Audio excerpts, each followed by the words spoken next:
In the previous lecture we have learned how we can find the language from the given grammar. वैसा भी question हो सकता है और ऐसा भी क्वेश्चन आपके साथ हो सकता है. यहाँ पे क्या दे रखा है कि इफ़ जी मतलब grammar and it has S V N, ये क्या हो गया हमारे पास V N, this is sigma, these are the production rules and this is the start symbol, find L G. तो देखो सॉल्यूशन क्या होगा. सबसे पहले तो जो आप यहाँ से अगर देखेंगे तो लैंग्वेज क्या बन सकती है. तो एस के we have S tends to 0 S1 और एक प्रोडक्शन क्या है एस टेंस टू एप्सिलॉन. तो लैंग्वेज में अगर आपकी ग्रामर में कहीं भी एप्सिलॉन आ रखा है या सिंगल टर्मिनल है तो वो लैंग्वेज का पार्ट होगा.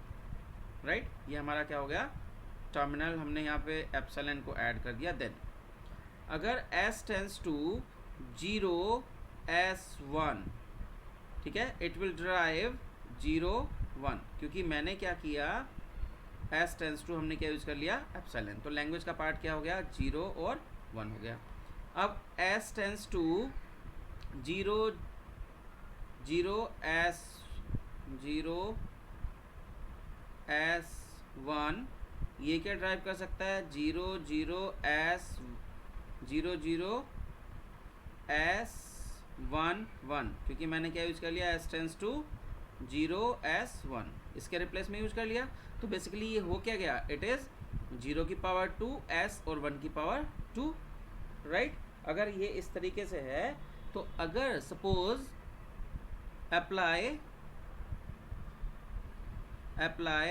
s tends to 0 S1 for n times, अगर सपोज करो मैं इसको n टाइम्स अप्लाई कर देता हूँ तो क्या हो जाएगा s टेंस टू 0 की पावर n s और 1 की power n, and this will drive 0 की पावर n 1 की पावर n जब मैं क्या कहता हूँ s tends to epsilon.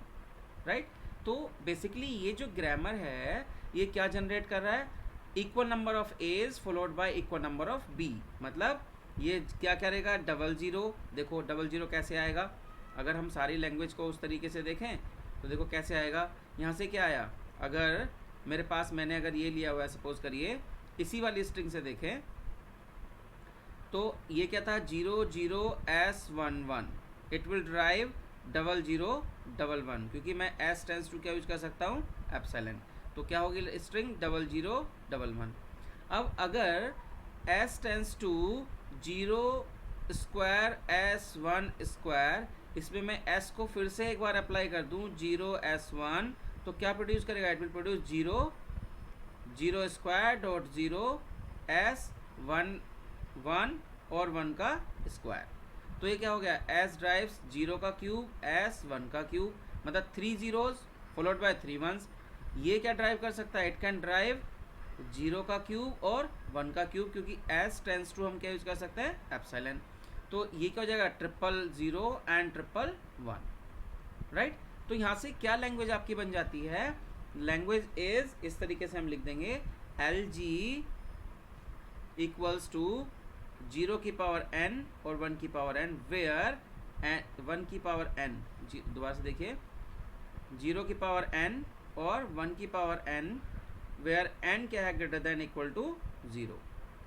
So this is the language that can be generated by this grammar. अब देखो यहाँ पे एक चीज़ मैं आपको बताता हूँ, जब हम लास्ट लेक्चर में हम पंपिंग लेमा यूज़ किया था तो ये L इक्वल्स टू क्या था a की पावर n और b की power n, where n greater than equal to 0 है, इट वॉज नॉट रेगुलर. ये लैंग्वेज कैसी थी, नॉट रेगुलर. ये पंपिंग लेमा से हमने प्रूव भी किया था.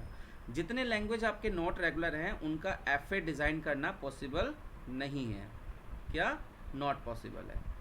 ठीक है, बट इसके लिए हम क्या जनरेट कर सकते हैं, कॉन्टेक्स्ट फ्री ग्रामर. तो अब बात ये आती है why we use context free grammar. तो दूसरा यहाँ पे क्या है कि अगर जब हमारा पंपिंग लेमा यूज़ किया था तो अब context free pumping lemma use किया था किसी भी नॉट रेगुलर को जनरेट करने के लिए या चेक करने के लिए ग्रामर रेगुलर है या नहीं है. तो हमने बता दिया था रेगुलर नहीं है, और रेगुलर नहीं है तो इसका मतलब FA नहीं बन सकता. FA नहीं बन सकता तो क्या बन सकता है, तो यहाँ पे क्या हो सकता है, जितनी भी नॉन रेगुलर लैंग्वेज हैं उनके लिए हम क्या जनरेट कर सकते हैं, कॉन्टेक्स्ट फ्री ग्रामर. राइट, इस तरीके से हम क्या जनरेट करेंगे, कॉन्टेक्स्ट फ्री ग्रामर. तो किसी भी नॉन रेगुलर लैंग्वेज के लिए हम कॉन्टेक्स्ट फ्री ग्रामर जनरेट कर सकते हैं. Right. So this is the language for the given grammar. Right, जो आपने ग्रामर दी गई थी उसके बेस पे क्या लैंग्वेज जनरेट होगी, ये. ठीक है, तो आप न्यूमेरिकल अगर एग्जाम में आएगा तो आप इसको इस तरीके से भी अप्लाई कर सकते हैं. राइट.